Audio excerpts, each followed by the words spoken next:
রূপার জন্মের প্রমাণ জোগাড় করে আনলো সূর্য।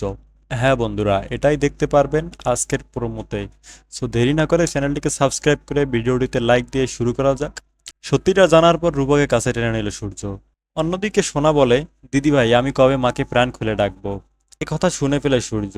টার্গেট ছোঁয়ার পরবর্তী পর্বের শুরুতে এটাই দেখতে পাবো আমরা। পর্বের শুরুতে আমরা দেখতে পাই লাবণ্য ও সোনা দীপার কাছে ছুটে আসে। সোনা বলে, মা কেন তোমরা বাড়ি থেকে চলে এলে? পাকা মেয়ে, তোমার সাথে আমি একদমই কথা বলবো না।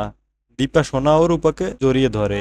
আর সোনা বলে, দিদি ভাই আমরা মায়ের জন্য যেটা নিয়ে এসেছি সেটা বের করো। দীপা বলে, কি নিয়ে এসেছো সোনা মা?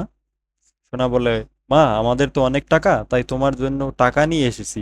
তখন দীপা বলে, মা সোনা না হয় ছোট, কিন্তু আপনি কি করে এমন কাজটা করতে পারলেন?